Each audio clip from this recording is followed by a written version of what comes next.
if the ancients could see our prejudices that we bring to the book, they would just laugh at us. They'd be like, what's wrong with you? Why would you not put the book to its best advantage? Why not tell this story to really highlight what God has done and to highlight his work of redemption? Hello and welcome to Theology on the Go. I am Jonathan Master, joined as always by my friend and co-host who's a little under the weather today, but I know he will dig deep for this interview, James Dolezal. James, I normally ask you how you're doing, but how are you doing? You've been forewarned. I'm all right. I'm glad to be here.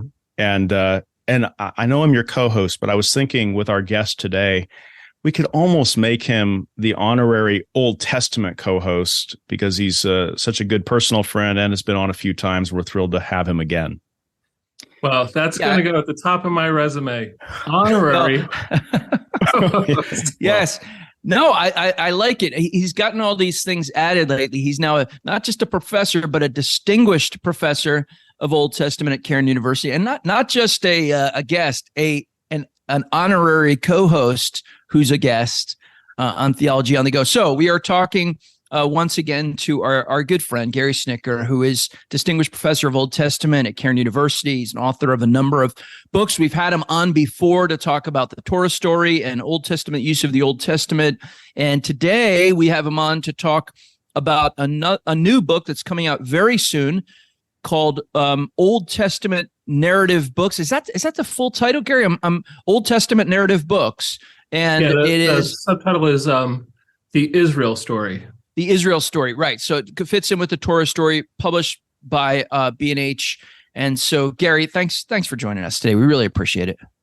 Thank you both so much. I'm glad to be here. And, Thomas Jefferson didn't even put on his gravestone that he was the president of the U.S. And so I'm thinking about putting this co-host thing. You're going to need a big gravestone, Gary, for all of your honorary and distinguished stuff. Hey, before we get into this particular volume, Gary, that you've authored that's coming out late summer, early fall, can we talk about the series? Because this book, and am I right that this is the debut book in the series that you are co-editing for B&H Academic? Can you say a brief word about the series, what you are aiming to do with this new series, and then we can get into your volume? Yeah, thanks, James. Yeah, I got talking with B&H, and they wanted to do a series of textbooks that were short textbooks, and these are all focused on, we call the series Scripture Connections. And my co-editor, I'm very thankful for him. He's a very experienced co-editor, Mark Strauss. So this is my first opportunity to be an editor of something like this. So we've gotten together just world-class scholars to write each part on the Pentateuch, Old Testament narratives, Old Testament poetic and wisdom, Old Testament prophets, Gospels, Acts and Paul, and general letters and Revelation. The focus of the series is on connections. So every single book of the Bible, we're putting attention toward ancient connections, gospel connections, life connections, and above all else, biblical connections. So there's that's kind of the dedicated focus of the book, is to help students and ministers of the word to see how each book of the Bible is connected in its ancient biblical world, and also how it connects to life and to the gospel of Christ. Gary, that actually leads perfectly into my first question, which was going to be what's distinctive about this volume. There are other textbooks and certainly other commentaries on the books that you're covering here, but I think you've touched on what makes this distinctive. I'm wondering, though, are you prioritizing any of those connections? Is it are you trying to make the biblical connections first, the life connections first? How does it sort of work in order? How is it structured in the book? Well, each there's some of the traditional things, date and message of each book, but then and also interpretive overview. In the interpretive overview, we'll get into each of those things, but then there's a dedicated section to each of well, I guess I'll say it this way. along the way, there's ancient connections, and those are mostly actually ancient writings, so that we kind of bring into conversation with the interpretive overview of the book. And then there's a dedicated separate section in each chapter on biblical connections, where we put special emphasis on that, on life connections and on gospel connections. So one of the things that you talk about early on, and I know this is something that people in your field take for granted, but I often find that maybe people reading their Bibles without the benefit of some of these helps find it difficult. You mentioned right at the outset, these books, the books that you're dealing with in this textbook, are often written in a dyschronological way. In other words, they're not although they're historical narratives, and we often call them the historical books, but they're written with a theological purpose. So sometimes the events are presented in a different order. You give examples of that. Moses in Exodus 33 going to the tabernacle, but the tabernacle isn't the record of its building doesn't occur until Exodus 40. These kinds of things. So what you're trying to do when you come to these books is talk a little bit about the history and about the ancient connections, but you're understanding that they're written from a theological perspective. Is that seems to be a key sort of cornerstone to the way you're going about your exegesis here? Is that, am I right in saying that? Yeah, for the genre of biblical narratives, and this applies to all biblical narratives, not just the ones I treat in this book, the theological messages first. And so it was not unique to the Bible to put things in the order that worked best for the story. That's something that's pervasive outside the Bible. But the Bible does that too, and I think that's where you're right. Modern students, modern Christians, we don't really think that way. We kind of think, oh yeah, it's laid out in order, so we just read through it. We need to stop sometimes and realize, no, this is not in its original chronological sequence. This is historical, but it's been reframed to the best advantage of the story. And so there's, not everywhere in the Bible, but there's many, many cases. I mean, you mentioned some, but we just kind of read past the fact in Luke that John the Baptist gets arrested before Jesus gets baptized. And so, that's not the order that it happened. That's the order that Luke's presenting his story in. Right.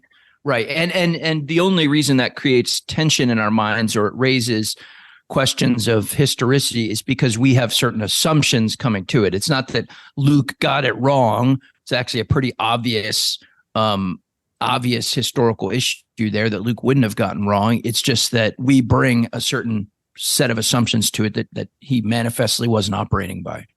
Yeah, and I think if the ancients could see our prejudices that we bring to the book, they would just laugh at us. They'd be like, what's wrong with you? Why would you not put the book to its best advantage? Why not tell the story to really highlight what God has done and to highlight his work of redemption? So they would just scratch their heads at us moderns because we're so rigidly committed to this other way of narrating, so to speak. So to that point, Gary, I want to ask about one specific book in your account, because this book deals with, you've divided it into two parts: the narratives of the rise and fall of the Hebrew kingdoms, Joshua, Judges, Samuel, Kings, and then the narratives of exile and restoration, Ruth, Daniel, Esther, Ezra, Nehemiah, Chronicles. Now, the one that I wondered about, and maybe this was a good case study for what you've just described, Ruth begins in the time of the judges, and it says that right at the outset of the book. And so why is that? And again, maybe this is a good jumping off point to explain your methodology. Why is that in the narrative of exile and restoration rather than back next to Judges where it is in our Bibles? Yeah, that's a great question. The Book of Ruth, so far as I know, does not have anything dyschronological, but you're right. The storyteller here wants us to set this book in the days of the judges when it actually happened from the very first line. So we already have, right, that sort of theological and historical setting to consider this story in. And we all know about the days of the judges when everyone does what is right in their own eyes. So then from that point of view, Ruth is a very surprising book. But the editor, the story maker doesn't let on that it's an ancient book until the very climactic point of the book. When Boaz is at the gate, you might remember that the narrator steps back and talks directly to the reader and says, now, back in ancient times, people used to use the sandal in this way. So because the story maker has to explain this ancient custom, then all of a sudden we realize this is a very old story being retold. And that helps us to contextualize it in a sense. And besides the fact that it's told in exilic times, also the theme of the book is exile and return, right? The story of Elimelech's family moving off onto sort of a self-exile, and the return of just Naomi, the rest of the family's all dead, with her Moabite daughter-in-law in tow. And I'm going to use the King James translation here for this, but kind of what's standing behind a big part of this whole book is Deuteronomy 23:6. And let me read this. I'm reading in the King James because it gets the syntax. It's the same syntax as the Ten Commandments. Thou shalt not seek their peace or their prosperity all of thy days forever. So there is a command to never seek the peace or prosperity of the Moabites. They're excluded. And so for Naomi to bring Ruth into Israel, she's in a vulnerable situation where there's a command, thou shalt not seek their good or their peace. And so that's really the main tension of the book. And so we're not surprised that the narrator has used the word Moab 7 times and the word Moabitis another 7 times. And so even in chapter 2, the worker, the supervisor of Boaz says to him, well, she's the Moabitis from Moab. And so we get it, right? She's a Moabite. And so that's all over the story. And we need to know that to see how is Boaz going to obey the law when the law says never to seek the good or the prosperity of a Moabitess forever? And so it creates some tensions between some of the other commandments in the Old Testament. Gary, I wanted to talk about even this whole collection. You've written a book, Torah Story. Now you have one subtitled The Israel Story. And wanting to know how you situate this history of Israel, because you're not so much dealing with Israel in the Exodus period, in the immediate aftermath, but really Israel in the land, and then exiled again from the land. How are we to situate this in a broader narrative? How does this relate to Torah Story? How does it relate to the narrative of Messiah who's coming? And then what are the points of continuity with what went before and what comes after that kind of holds these narratives together, even though they each have different features and angles? Is there something that holds them together, and just in terms of their placement in the canon or in history?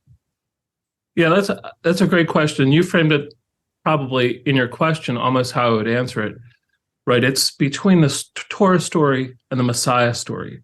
And the Torah story is something like, how will the word of God overcome the human revolution? And we know how that resolves in the Messiah story, but I mean, this is a part of the Bible that many Christians neglect or don't connect. It's sort of, right, we're so easy to do creation, the fall of humans, and then we jump from Genesis 3 to the New Testament so often. And there's nothing wrong with that, except for it does when we do that consistently. It impoverishes us as far as what even a Messiah is. And so the New Testament can become quite confusing because we're Christians, we're Christ ones. We're following a Jewish Messiah, the Son of God, and the good news about him. And so it's really hard to make sense of the gospel, really, and Christianity without this Israel story. And the Israel story, it's a little bit more complicated in a sense because it's built around kingdom, exile, and return.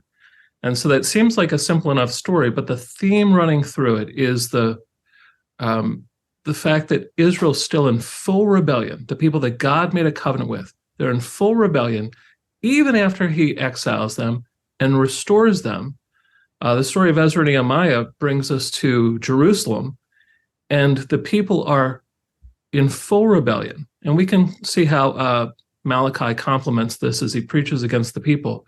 And for us, we scratch our heads as readers and say, wow, it's like exile never happened. It's like they're exactly like their ancestors.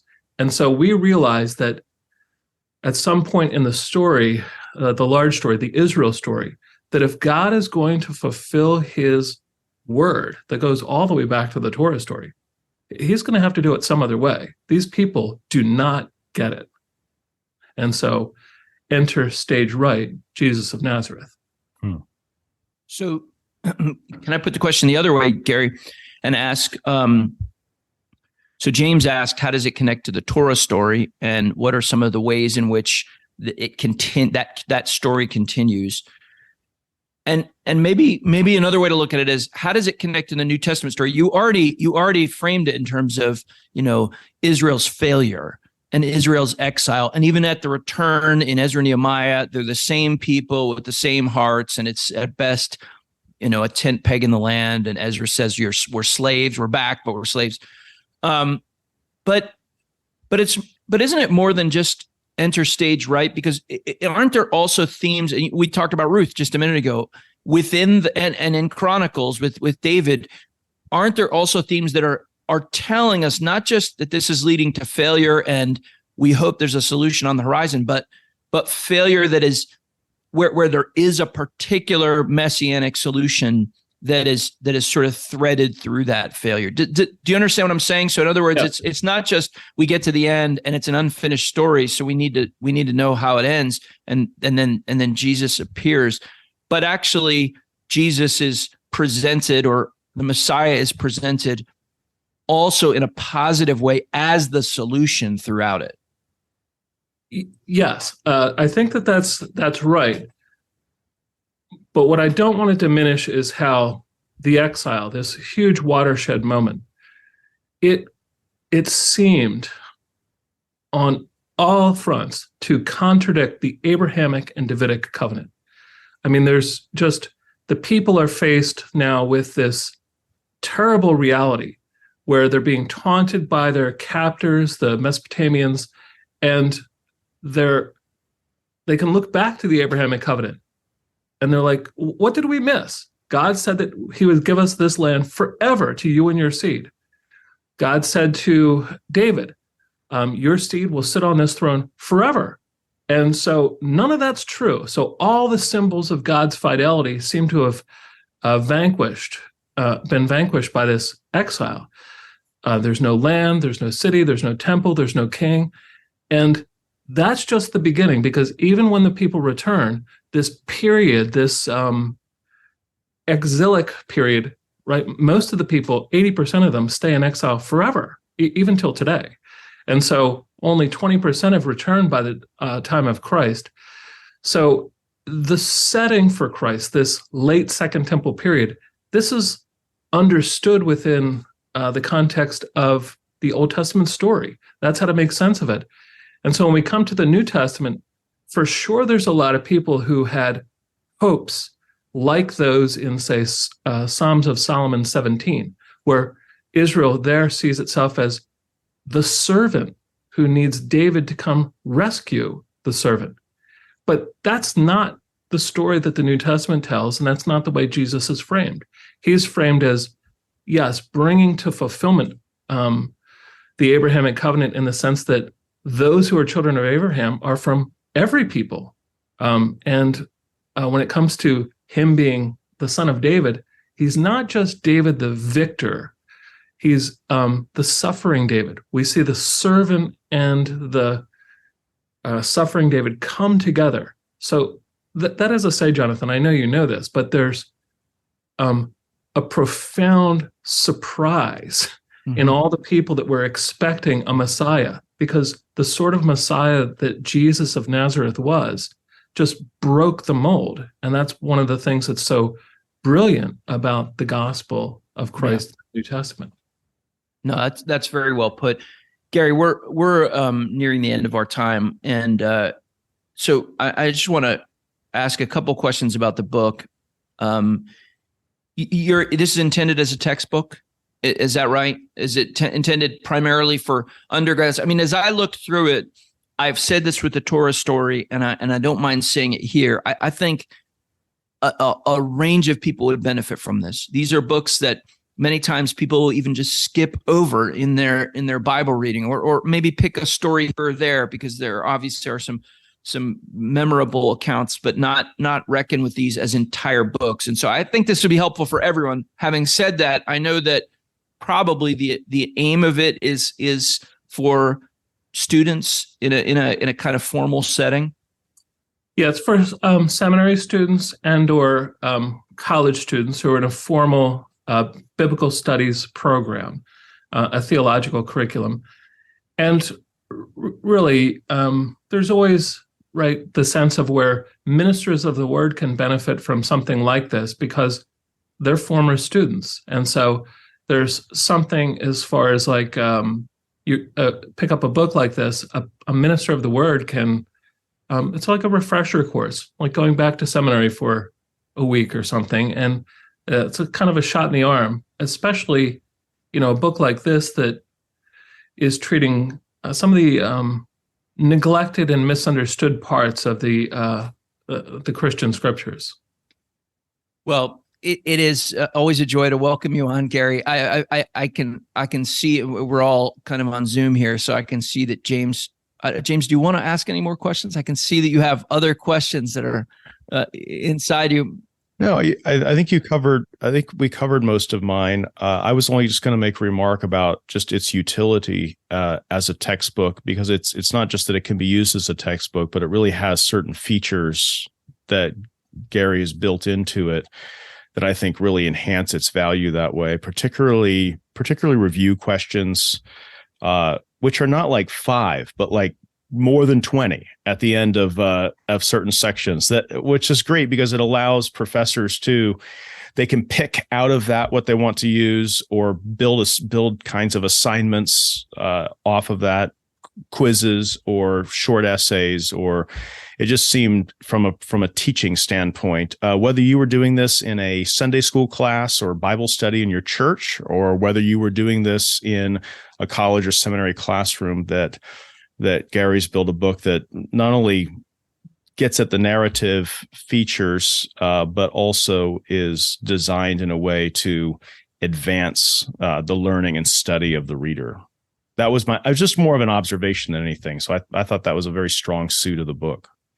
Yeah, thanks, James. I mean, it really, you're right. Any of your listeners who are not theological students, they could benefit from this. I mean, that's the way these introductory books are written. They really are written, in this case, to help people focus on the connections of these Old Testament narrative books. And that can work for anybody. Gary, thanks again for taking some time to be with us. Always a joy to see you, talk to you. Even better when we're in person, but we'll settle for this for now. And I say it a lot, but I'm very grateful to the Lord, most for your friendship, but also for your work, which I've benefited from, and lots of people in my family and close friends and students have benefited from too. So it's not in vain, and I thank you for being with us. James and Jonathan, thank you so much. It is a pleasure. I really enjoy seeing you guys, and I'm especially I'm getting a big head now with this honorary assistant. Yeah. Co-host thing. So it's a heavy burden to bear, but you just have to be humble before the Lord. I'll pray about it. Thanks, Gary. Thank you, Gary. All right. Bye.